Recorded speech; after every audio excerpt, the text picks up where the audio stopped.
Chers amis, bonsoir. C'est une heure inhabituelle pour faire une vidéo, mais il faut dire que le contexte est aussi assez inhabituel. Nous sortons du déconfinement progressivement en France et pendant ce temps, aux États-Unis, la situation est en train de s'enflammer de façon extrêmement inquiétante, mais c'était malheureusement parfaitement prévisible.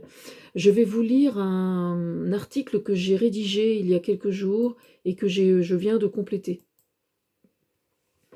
D'accord? Voilà. Expurgé qu'il disait. Attendez, je rapproche un petit peu parce que je suis un petit peu loin. Il n'était question que de chansons françaises, je précise. Et ce n'est pas moi qui tenais ces propos, qu'on se rassure, mais plutôt une question qu'on me posait au sujet du féminisme et des violences faites aux femmes dans la chanson française, sachant que certaines, dans le répertoire français, posent effectivement quelques problèmes. Mais c'est parfaitement secondaire, c'est pas du tout de ça dont je vais parler ce soir.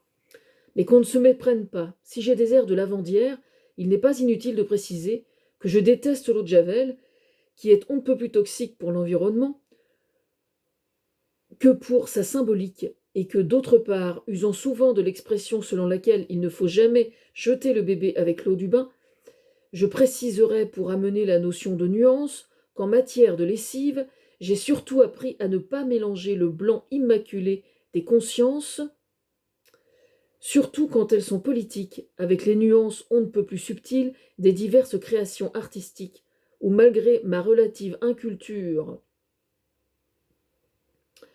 quant au répertoire, de façon générale, je n'en maîtrise pas moins, de façon particulièrement affûtée, la démarche artistique en elle-même, que ce soit au stade embryonnaire jusqu'à son aboutissement, mais surtout en ce qu'elle importe sur le plan individuel, sociétal et surtout psychologique. Oui, je cause beaucoup, et de choses fort graves, par ces temps de post-Covid-19, mais quand les GAFA se font des couilles en or sous prétexte d'une relative laïcité, pour se faire passer pour fréquentables, là où parallèlement certains mouvements religieux se disputent la part du gras, on dit d'habitude la part du lion, mais bon, se disputent la part du gras, un comble pour peu qu'il s'agisse de l'islam, il s'agit d'avoir les idées bien claires, et surtout de charrier droit, comme disait mon père agriculteur.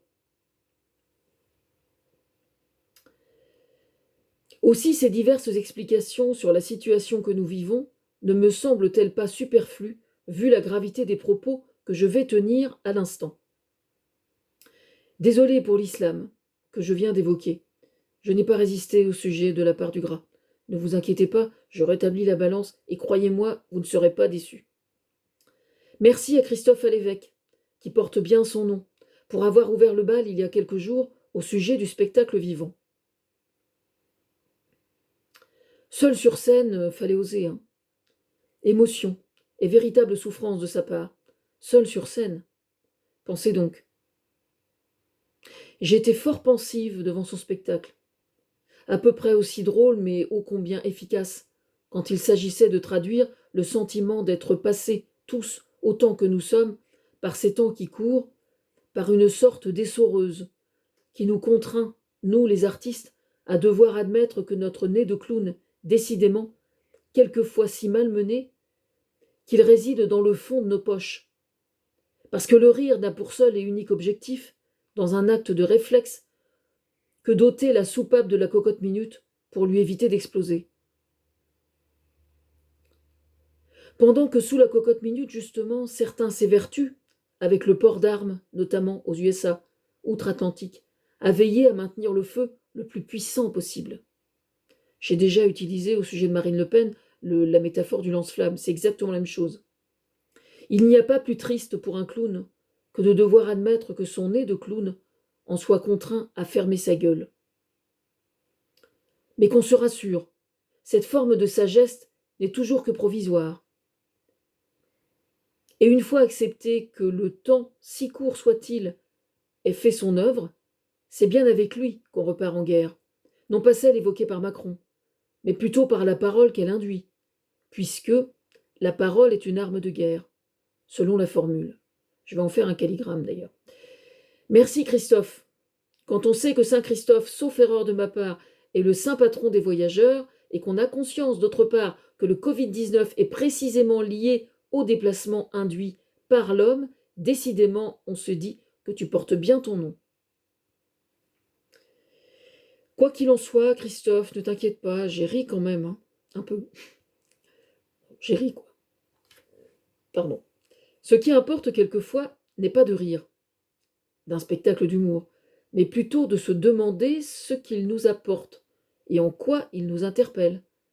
Le reste n'est que broutilles. Salutaires les broutilles, hein, mais quand même. Quoi qu'il en soit, on dit que les voies du Seigneur, S-A-I, on dit que les voies du Seigneur sont impénétrables. Je vous épargnerai la moindre allusion d'ordre sexuel, si vous le voulez bien, mais franchement, que Christophe ait allumé sa lanterne ne me semble pas superflu. Quelle que soit la croyance qui nous anime, et je pense aussi aux athées, ça va sans dire, parce que ne pas croire en Dieu, ce que je respecte complètement, ne signifie pas qu'on ne croit en rien et qu'on ne défend pas certaines valeurs. Mais revenons-en à la lavandière que j'évoquais à l'instant, c'est-à-dire ma pomme. Pour expurger, hélas, en matière de livres sacrés, je suis désolé, cependant, mais vraiment, j'ai pas le choix. C'est bien d'expurger dont il serait question. Non, mais enfin, pour qui elle se prend? C'est de moi dont je parle. Hein. Pour une croyante, en fait, je suis juste une croyante, une catholique, dont la parole vaut bien celle de n'importe quelle autre croyante ou n'importe quel autre croyant, tout simplement, la base, hein, vous voyez, la base. Je cite la prière qu'on appelle « Je crois en Dieu », d'accord? Donc je vais vous la réciter. Hein. Je l'ai en entière, hein, en entier, en entier, comment on dit, en entier. Dans mon article, je ne vais peut-être pas tout réciter, mais j'ai vraiment le texte. Hein. Je ne suis pas un charlot quand même. Hein. J'ai été baptisé, tout parfait dans la norme et tout. Plus classique, putain, tu meurs, hein, franchement. Hein. Je crois en Dieu, le Père Tout-Puissant, créateur du ciel et de la terre, et en Jésus-Christ, son Fils unique, notre Seigneur, qui a été conçu du Saint-Esprit, est né de la Vierge Marie, a souffert sous Ponce Pilate, et gna gna gna, gna gna gna gna gna. Vous avez bien lu, créateur du ciel et de la terre. D'accord? Bon. Je descends un peu plus bas, je vous épargne la totalité de la prière. Oui, vous avez bien lu, créateur du ciel et de la terre. En ces temps d'écologie, qui passe pour l'empêcheuse de consommer en rond et de se faire des couilles en or sur le dos précisément de celle qui nous porte et nous nourrit, je veux parler de la terre, il arrive un moment où je suis désolée, mais il va bien falloir aller expurger effectivement le mal à la racine, comme pour mon livre à paraître sur les addictions qui s'appelle Les addictions, prendre le mal à la racine, voilà, qui va bientôt sortir, j'espère. Je ne suis pas théologienne. Hein. Et alors, en quoi est-ce que c'est un problème? Franchement, notre calendrier, celui avec lequel nous fonctionnons, trouve son origine, pour ceux qui ne le sauraient pas encore, dans la naissance théorique du Christ. Selon l'histoire sainte supposée, sachant que les historiens nous ont révélé que cette histoire était loin d'être aussi juste et précise que les textes sacrés le prétendent, le Christ, donc, serait né il y a 2020 ans. Le concept de créationnisme est une invention, je dis bien une invention, qui émane de saint François d'Assise, qui, campé sur ses deux pieds, avec un nom pareil, pensez donc, lui a vécu en 1181. D'accord? 1181. Donc ça veut dire que pendant plus de 1000 ans, déjà, Dieu, créateur du ciel et de la terre, ça n'existait pas. Hein. Ça n'existait pas. Bon. C'est lui qui a eu cette idée, ce concept, on va dire. Une intime conviction, je suppose, mais invention tout de même, je le rappelle, qui induirait donc que toute création serait l'œuvre de Dieu lui-même. Sans vouloir stigmatiser ceux que ça arrange, allusion à un certain tableau de Giotto qui a été peint en 1500, 1500 et des brouettes, on va dire, que vous pouvez voir au Louvre, et qui m'avait particulièrement marqué quand j'étais adolescente, parce que je prenais des cours d'histoire de l'art et que j'avais étudié la peinture de Giotto avec saint François d'Assise qui reçoit les stigmates comme ça. Bon, bref. Fermons la parenthèse. Voilà. La religion catholique, et avec tout le respect que j'ai vis-à-vis de cette croyance, je rappelle simplement qu'elle n'est qu'une croyance, et certainement pas une certitude, et encore moins une réalité.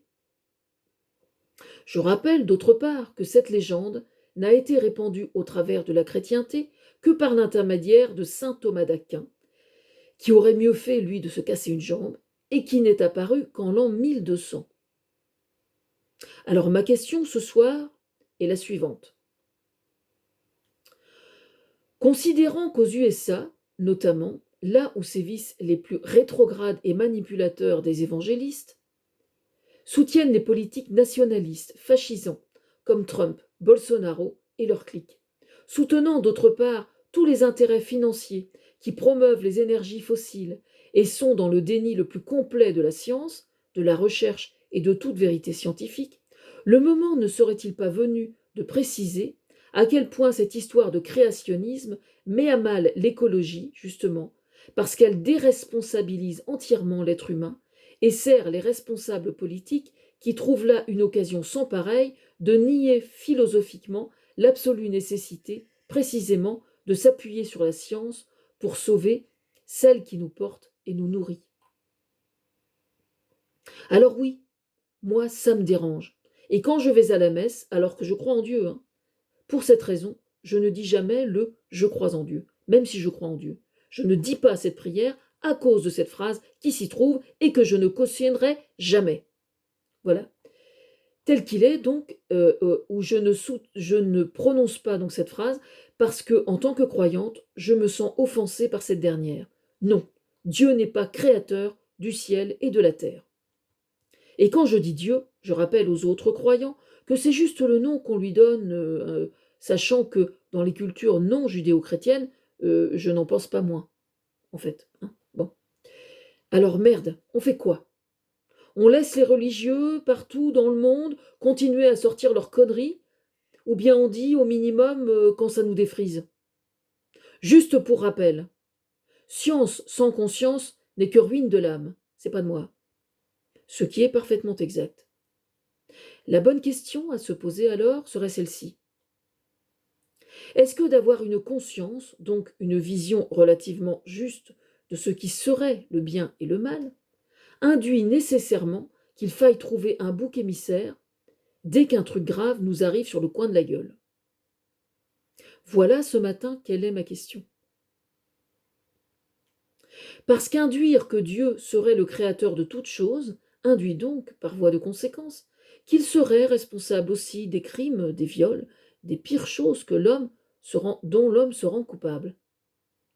Non? C'est cohérent quand même, non?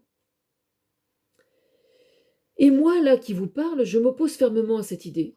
Si l'homme est un gros connard, qui met au pouvoir des tocards, tels que Trump ou Bolsonaro, c'est parce qu'ils ont été élus, je le rappelle.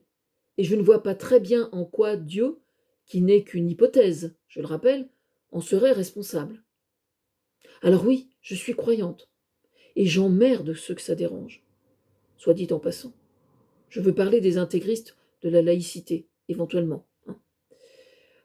Mais s'il y a un truc qui me fait vraiment chier, en dehors de toute convenance, c'est bien de me parler de toute forme de créationnisme, qui tendrait à déresponsabiliser l'être humain de toute forme de responsabilité. Voilà, moi, ce qui me révolte au plus haut point. 2 mai 2020, parce que ça, je l'écris il y a quelques jours. 2 mai 2020, ce que je vais vous dire maintenant, c'est ce que j'ai écrit tout à l'heure. 2 mai 2020, donc. Alors que le Covid-19 s'évite encore, et que certains sortent du confinement de façon progressive, les pays qui ont le plus méprisé l'être humain au bénéfice des multinationales qui se jouent de façon scandaleuse et éhontée du vide juridique qui leur laisse les mains libres pour pratiquer les politiques les plus inhumaines et les plus obscures, au point de déclarer persona non grata le moindre journaliste d'investigation qui fait simplement son travail, nous assistons donc, dans ces pays, à une augmentation terrifiante de la pauvreté, avec pour conséquence des mutineries et des révoltes, et plus particulièrement aux USA.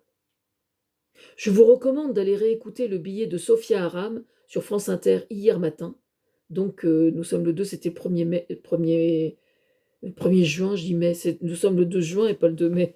Je me suis trompée d'un mois. Toutes mes excuses. Il faut corriger, hein. C'est 2 juin et pas 2 mai. Je vous recommande d'aller écouter le billet de Sophia Aram, donc sur France Inter, hier matin, sur le sujet particulièrement bien senti. Donc c'était le 1er juin. Merci Sophia. Ce qui a allumé la mèche aux USA réside dans le fait qu'un homme, au prétexte qu'il était noir, s'est vu assassiné par des pratiques policières qui sont indignes d'une démocratie. Trump, loin de chercher à calmer le jeu, n'est conditionné comme toujours que par son désir d'être élu de nouveau. Parce que son peuple, il s'en fout en fait, mais alors complètement. Vraiment. Bon. C'est de toute évidence vraiment le cadet de ses soucis. Le pouvoir est bien la seule et unique préoccupation qui l'anime. Certes, on me dira, peut-être, que ces révoltes ne sont pas liées au Covid-19, mais uniquement au racisme, ressurgissant du fond de l'histoire esclavagiste des USA. Certes. Sauf que le rôle d'un chef d'État, c'est-à-dire ce qu'il faut pour calmer le jeu et empêcher précisément que les communautés ne s'embrasent et se haïssent les unes par rapport aux autres. Je cite sa déclaration, hier, quand il brandissait la Bible, et pour cause. Seuls ceux qui sont incapables de penser et de juger en hommes et femmes libres et responsables sont obligés de faire référence à des livres que l'on dit sacrés, parce qu'ils ne peuvent pas faire autrement. Quel qu'il soit, quel que soit le livre sacré. Il a dit précisément ceci. Je suis le président de la loi et de l'ordre. C'est intéressant ça quand même. Juste hallucinant. Nulle part, ni à aucun moment, il n'a prononcé le moindre mot pour apaiser et réconforter ou calmer le jeu. Et encore moins fait référence à la moindre notion de valeur morale. Nulle part. Il parle de tocards au sujet des procureurs. J'ai vu qu'il les a interpellés, j'ai entendu ça tout à l'heure. Comme on dit en France, c'est vraiment l'hôpital qui se moque de la charité. En parlant de lui, c'est moi qui ai, il y a quelques jours, utilisé ce mot. Il a menacé d'envoyer l'armée, oubliant que sa constitution est faite de telle sorte que ce sont les gouverneurs qui doivent en décider et pas lui, en tant que chef de l'État. Il n'a aucune connaissance des rouages de la constitution de son pays qu'il dirige. Certains doutent encore de la culpabilité de Trump quant aux révoltes actuelles? Il ne faut plus en douter. Barack Obama avait ambitionné de mettre sur pied une sécurité sociale, non pas nécessairement conforme à la nôtre, mais s'en approchant. Considérant qu'arrivé au pouvoir, il ne brillait que par son incompétence, il n'y a qu'à voir le défilé de conseillers qui ont été plusieurs dizaines à se succéder les uns après les autres et démissionner à chaque fois. Il n'a plus commencé à installer son empreinte qu'en détruisant tout ce que son prédécesseur avait commencé à construire, exactement comme le ferait un gamin colérique, un sale gosse de riche. Je m'excuse auprès d'eux pour la caricature, mais c'est pourtant celle qui saute aux yeux, dans une cour d'école, qui jalouse la construction d'un petit camarade et qui la détruit parce qu'il est incapable, lui, d'ériger quoi que ce soit. Oui, je sais, il a fait fortune dans le bâtiment. Il n'a jamais tenu la truelle, hein. Soyez tranquille. Hein. J'ai énormément travaillé sur Trump depuis des années, je le rappelle, et tout mon travail est disponible sur Internet. C'est de psychologie transgénérationnelle dont il est question. Donc c'est très loin d'être léger, hein, franchement. Désolé si je choque ceux qui l'ont soutenu, mais il ne faut pas oublier que ce qui doit signer la personnalité d'un postulant au pouvoir, quel que soit le pays, ou le niveau de responsabilité, c'est bien sa capacité à être clairvoyant et donc à innover. Non, Trump ne peut pas faire une chose pareille, pour la simple raison qu'intellectuellement, c'est au-dessus de ses compétences. Comme on dit vulgairement, il n'est pas équipé pour. Et ça n'est même pas du mépris de ce que je dis là. Il ne faut jamais oublier qu'il a un âge mental relativement limité, ce que beaucoup oublient. Ayant ainsi cassé la réalisation durement acquise de Barack Obama, il n'a pu alors faire autrement que d'exiger alors des entreprises par le biais des mutuelles, de combler les conséquences de son incompétence. À présent, l'économie plonge aux États-Unis. Les Américains qui se retrouvent au chômage n'ont plus la moindre assurance sociale, et c'est Trump et personne d'autre qui en est entièrement responsable. Voilà, c'est tout ce que j'ai à dire pour ce soir. J'aimerais pouvoir en rire. Franchement, j'y arrive pas.